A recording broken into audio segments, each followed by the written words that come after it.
In the second part, I have to say, being beaten up by Ray Fiennes was pretty fun. It wasn't always comfortable, but it was fun. I did quite enjoy. I enjoy scenes like that where I get slapped around a bit. It's quite fun.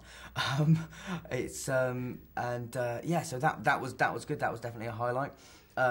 Being on the underground cart, which takes us inside Gringotts, being on that cart with Rupert, a guy called John, Warwick Davis, and Helena Bonham Carter, and then Emma, was great fun, because it was just, we were all soaking wet. It was you know, we were just making jokes, and it was hilarious. It was really, really good. That was a fun day, definitely. Fun few days.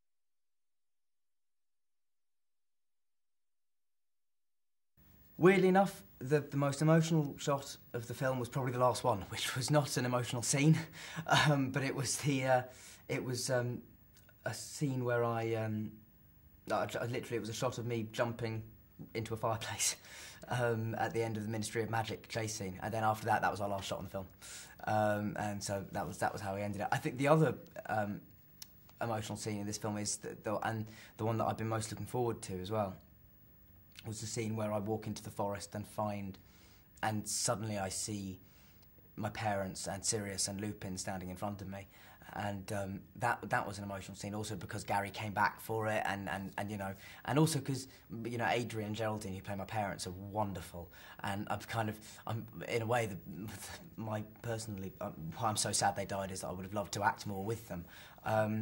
And also the character of Lupin dying, for me, is one of the most upsetting in all the books, because I love that character. And so, yeah, that scene was pretty emotional, I think. It should be, anyway.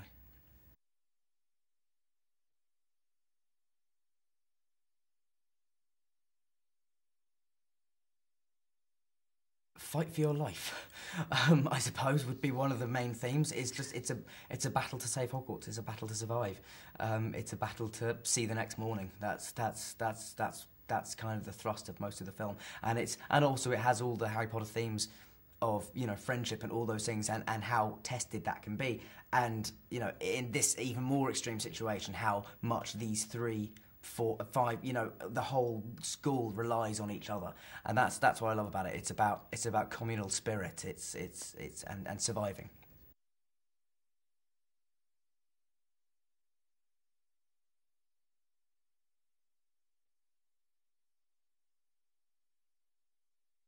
I like to think it has in some ways. Certainly for fantasy films, I think we've you know, us and Lord of the Rings, I think, you know, we obviously came out around the same time, and they were at that stage sort of designed for a much older audience, you might say. But yeah, I mean, I certainly think we've set a very high standard, because we've had fantastic directors, and we've also shown that we're not afraid of taking it in a direction that wouldn't necessarily be expected. You know, I don't think many people expected either Alfonso Cuarón or David Yates to be names in the hat for any Harry Potter films. But, you know, thanks to our producers, who have had the courage to say, you know, this guy could make an amazing Harry Potter movie, it's set us apart slightly from other fantasy films. I think we're really, really interesting. We have fantastic actors, and also, I mean, what sets Harry Potter apart from other entertainment is just the fan base. Ultimately, is so vast and so supportive that yeah, I mean, it's hard for other things to compare for it. But you know, but obviously now there's films like Twilight and the Narnia films that all came out, and, you know, and they're doing well as well, and brilliantly in Twilight's case.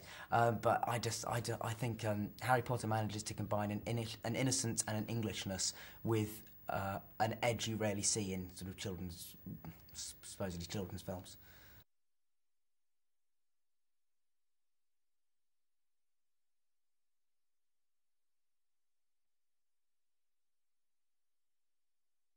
It was no, it was quite sad, but it was, I think, more than letting ourselves be soppy and nostalgic about it. I think we just used the pressure we felt, because we knew it was the last one, to spur us on to try and make it the best one we could. I think we channeled that energy into a more positive, sort of constructive frame of mind.